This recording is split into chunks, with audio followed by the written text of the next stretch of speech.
Oi, tudo bom? Meu nome é Rodrigo, eu trabalho como gestor de consultório.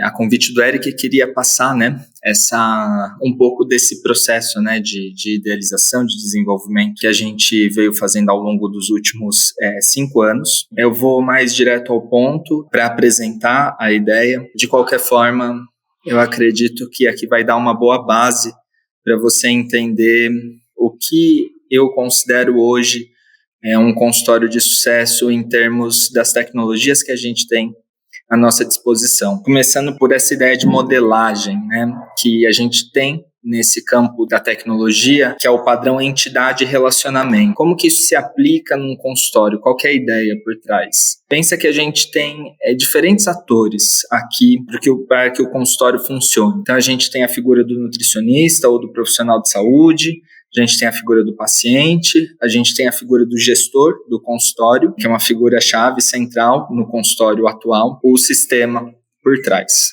Quando a gente fala de uma entidade, por exemplo, um paciente, a gente pode ir abrindo, expandindo a noção do que ela representa. Por exemplo, um paciente, a gente tem dados básicos aí de contato, nome, e-mail, telefone. A gente tem dados para emissão de nota fiscal, por exemplo, endereço completo com CEP, CPF.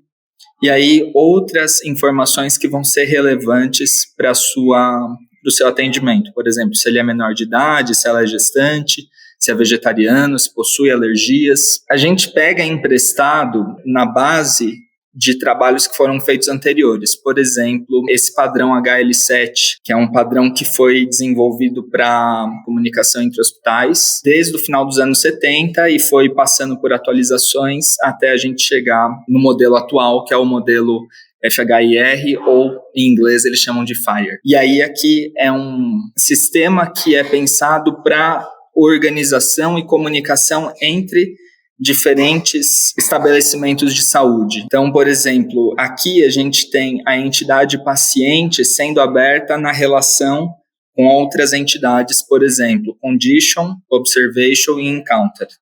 O que seria cada uma delas? O condition seria o desenvolvimento e detalhamento do problema de saúde, o diagnóstico. Então, ele não é guardado dentro da entidade paciente, porque esse condition ele muda.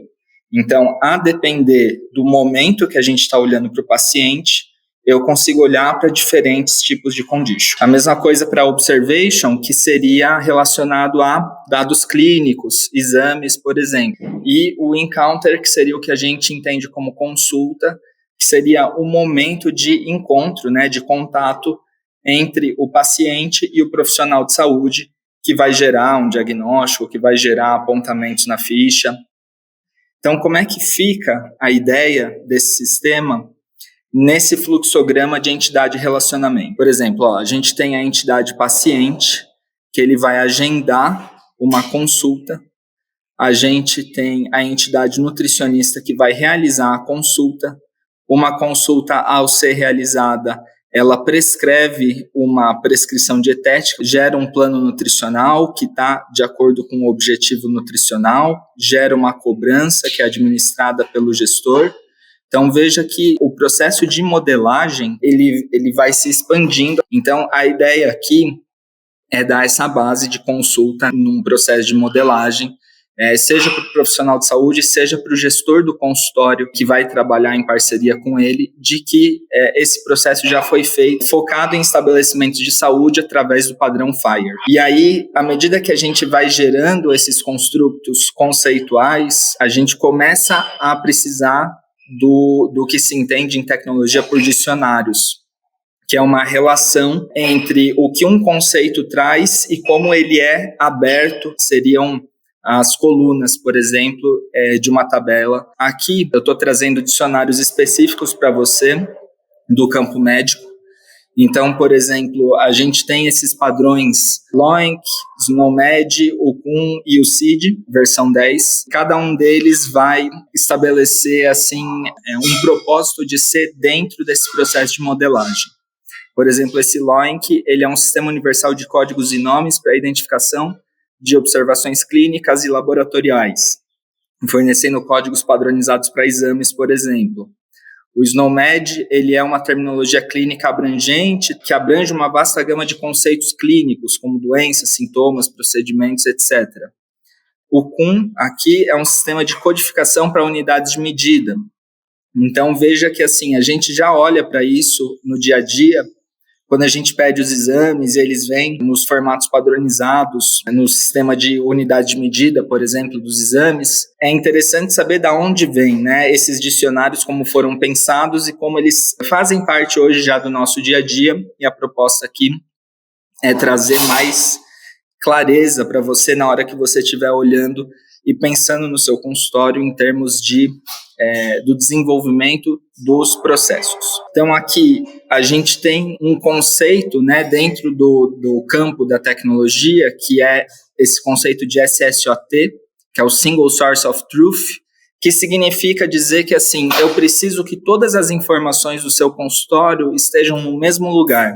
A gente precisa dessa centralização organizada para que os agentes, né, as automações que a gente vai ver em seguida, eles consigam consumir essas informações e trabalhar em parceria com você como um ajudante. O que é, né, o SSOT? Ele seria uma planilhona, com várias abas, e em cada uma dessas abas eu vou ter um banco de dados, né? Então eu vou ter um banco de dados de pacientes, né? O nome dos pacientes, eu vou ter um banco de dados de consultas, eu vou ter um banco de dados de agenda. A ideia geral é essa, assim, é centralizar todas as informações do consultório, organizar essas informações para que elas estejam coerentes com, né, que elas se conversem, que elas compartilhem informações em comum para que elas possam ser cruzadas, para que um assistente pessoal possa ajudar você a trazer mais insights em relação à sua prática clínica. Aqui, a ideia seria aplicar esse SSOT numa ferramenta do Google chamada AppSheet, que vai trazer essa visualização mais em formato de BI, né, de Business Intelligence, de dashboard, que inclusive você vai poder interagir e também oferecer para os seus pacientes uma interface própria para que eles possam acompanhar a evolução do acompanhamento em saúde deles e, eventualmente, centralizar essas informações de saúde todas em um único lugar. Vamos falar de processo, você está vendo que eu estou passando bem rapidinho. Então, processos, essa ideia que vem por trás, por exemplo, do mundo empresarial, né? Mas, no caso aqui da nutrição, por exemplo, a gente tem processos em One, por exemplo, quando a gente vai receber uma mercadoria, vai fazer a conferência, vai fazer a armazenagem.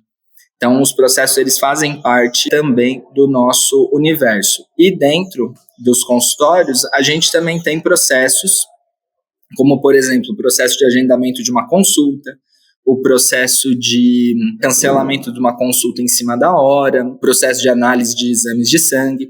Então, qual que é o padrão que é utilizado, a notação, né, específica do mundo dos negócios, né? É esse padrão BPMN, que ele é apresentado no formato de faixas, né? Então, aqui essa daqui é a faixa do paciente.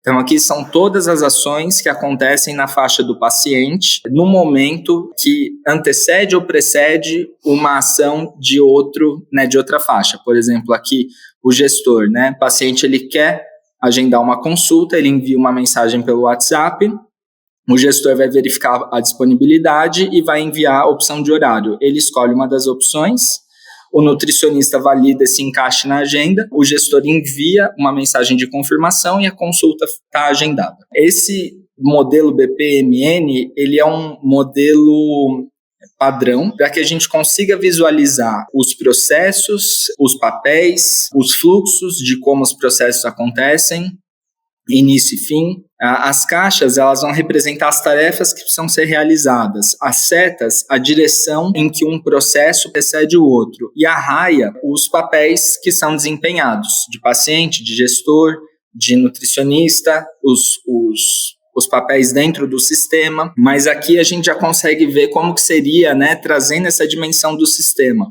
Então, veja que existe um banco de dados por trás, que é o nosso SSOT, essa fonte única de informações que vai centralizar o consultório funcione na sua totalidade. E a ideia aqui é que esses processos tenham integração com esse SSOT para a gente gerar uma sincronização de dados para que fique disponível em tempo real. E esse é o grande desafio, sacou? Assim, é isso que a gente está buscando hoje em termos de consultório, em termos da aplicação das novas tecnologias, é conseguir dar essa coesão para o funcionamento de empresas, né, de unidades de negócio pequenas, profissionais autônomos, de empresas de no máximo 2 pessoas trabalhando, sacou? A ideia da automação de processos, da aplicação das novas tecnologias, desses fluxos agênticos que a gente vai apresentar aqui, é justamente conseguir fazer com que uma empresa cada vez menor performe mais, consiga realizar mais, tenha mais informações, tome decisões baseadas em dados. Aqui, caso você tenha interesse, pode pausar o vídeo para dar uma lida, né? É o descritivo do processo, de como funcionaria, seria uma documentação. Estou trazendo também aqui o exemplo da One, que eu expliquei para você, né? Quando a gente recebe uma mercadoria na One e como que é o processo que é feito, desde o recebimento até a armazenagem. Aqui o descritivo desse processo também, passo a passo. E aí você pode pensar assim, pô, legal isso de gerar esses fluxogramas, como que eu faria, né, para começar a desenhar, esboçar os meus? Você vai jogar um prompt parecido com esse dentro de uma inteligência artificial. Você vai definir, né, quais são os papéis que vão estar presentes aí dentro do seu fluxograma. Aqui eu defini um fluxograma simples, né, sem envolver sistema, onde teria paciente, gestor e profissional. O gestor aqui seria a secretária, sacou? Essa figura de secretariado que evolui com a tecnologia.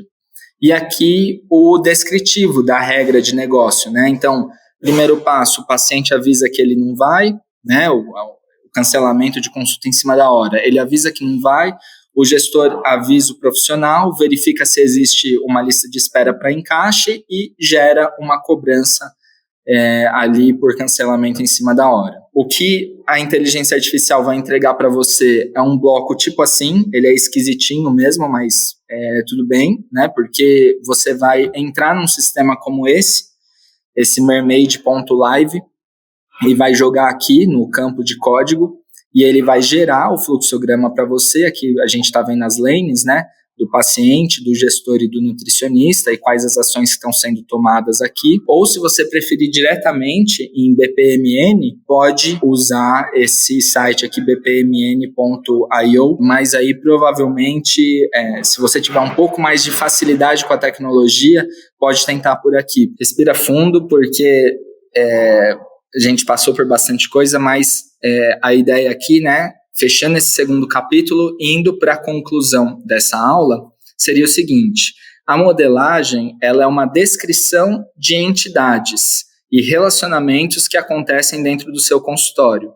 Ela vai compreender a dimensão conceitual entre os papéis e também a dimensão lógica, que seria os campos, né, as várias características que cada entidade possui. Como a gente tinha visto lá, o paciente tem nome, e-mail, telefone, CPF, se é vegetariano, se tem alergia alimentar. E aí, o que o gestor do consultório vai fazer é traduzir tanto essas dimensões conceituais em lógicas no que a gente chama na tecnologia de modelo físico, que é a tradução disso para dentro de uma tecnologia específica. E aí a gente viu também os fluxos, que é a relação entre essas entidades para que uma regra de negócio aconteça. Ou seja, para agendar uma consulta, eu preciso que isso aconteça, aí eu preciso que o meu gestor ou minha secretária atuem da seguinte forma, eu vou precisar que o nutricionista faça isso, entregue tal coisa, por exemplo, uma informação, uma orientação nutricional pós-consulta, e todo esse delineamento do processo vai gerar a manutenção do seu consultório, é o serviço prestado. Beleza, entramos na terceira parte aqui, estamos finalizando essa ideia. Qual que seria, então, o objetivo da gente pensar em termos de entidade e relacionamento, de modelagem e de processos? A gente chegar na grande questão que hoje se fala muito, que são as automações. Então, o conceito de automação, ele não é novo, ele não vem com a inteligência artificial somente, ele perpassa toda a ideia de tecnologia. Ele pode ser realizado com coisas simples. Por exemplo, toda vez que você recebe um exame numa caixa de entrada específica, você quer adicionar uma etiqueta. Como que a gente faz isso? Se você é usuário do Google Workspace, existe... O Google Workspace é a função paga do Google. Existe um campo dentro do Admin Panel, onde você consegue criar vários endereços que são chamados de alias. Todos os e-mails enviados para qualquer um desses endereços vão para uma mesma caixa. Aqui pensando que a caixa é o usuário. Então, por exemplo, o usuário do nutricionista pode ter configurado essa caixa chamada exames. E aí toda a mensagem que é enviada para esse exames, ela vai passar por um processo de automação. Caso você use o Google gratuito, você pode orientar o seu paciente a colocar aqui no campo assunto a palavra exames, tá?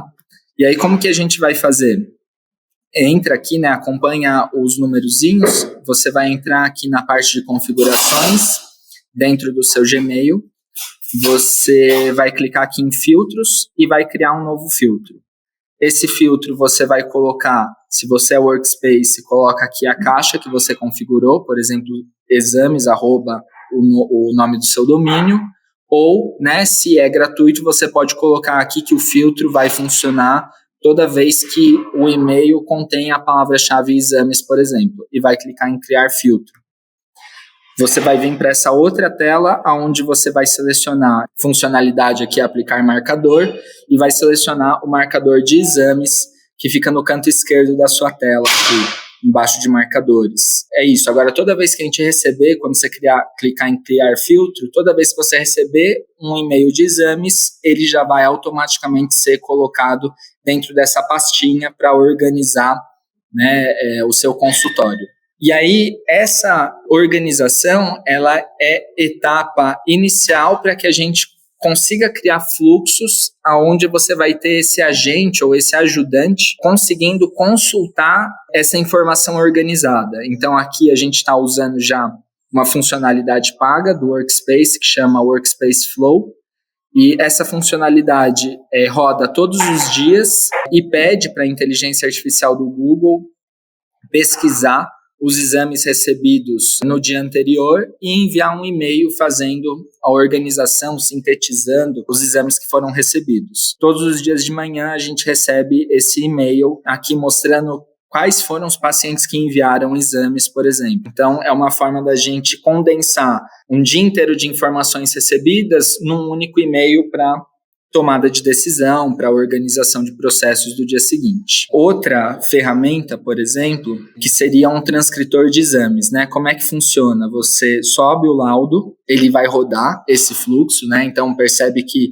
essa tela em branco é porque existe uma inteligência rodando na parte de trás que vai trazer para você a informação que você precisa, dado algumas orientações. Ele trouxe já os dados do exame, e aí depois ele organiza aqui em tabelinha, sem que você precise ficar rodando o PDF para cima e para baixo. Então, essa é mais uma funcionalidade de um fluxo agêntico. Aqui, por exemplo, representado, ele não funciona inteiramente no Google Workspace, precisa de acoplamento aqui nesse outro sistema, mas, enfim, é mais um exemplo de fluxo agêntico. Deixa eu te mostrar esse daqui de disparo de mailing. Dá uma olhada. Então, veja o seguinte, eu estou rodando um código, esse código está disparando e-mails para mim a partir de uma planilha. Eu tenho essa planilha, eles acabaram de ser enviados, eu vou acessar meu e-mail, e aí no meu e-mail você vai ver 2 e-mails recebidos, sendo que um está com o nome de Rodrigo e o outro vai estar com o nome de Bernardo. Tá? Esse processo foi feito a partir dessa planilha, onde eu tenho esses 2 nomes, aqui no caso para o mesmo e-mail, e esse código aqui rodando dentro do Workspace gera esse resultado de disparo de mailing, por exemplo, sem que você tenha que usar ferramentas que tenham SMTP. E aí, qual que é qual que é a base, né, desse funcionamento? É esse sistema chamado AppScript, né, que é um sistema que funciona por meio de código e gera essas automações como se fosse esse agente a partir de instruções pré-definidas. Qual que é o ponto que precisa ser observado aqui? Limites de uso. Se você é um usuário gratuito, você vai ter limites menores, né? Então, ou seja, dá para iniciar esse processo de automações a partir de uma conta gratuita, mas à medida que o consultório cresce, vai ser sim importante você considerar essa migração para ferramentas pagas do Google, para que você tenha à disposição mais limite de uso para suas automações. A conclusão desse conteúdo é justificar para você por que usar o Google, porque dá para você começar com uma versão gratuita, porque ele já tem essa série de ferramentas que foram desenvolvidas pensando nesse processo de funcionamento total, com esse ecossistema rodando por trás, porque a gente está num momento de novas tecnologias em que cada vez mais ações mais complexas podem ser performadas usando um recurso que a grande maioria das pessoas hoje tem à disposição, mas ainda não sabe usar. Beleza? É isso. Eu sei que foi super corrido, mas espero que tenha ficado claro esses 3 momentos aí que foram definidos para essa aula. E, claro, né, eu imagino que a gente vai precisar de mais tempo para explorar aspectos, particularidades, mas eu convido a gente a fazer isso ao vivo, tirando dúvidas, para que a gente consiga desenvolver um sistema bem bacana, que seja abrangente e contemple a realidade de diferentes consultórios.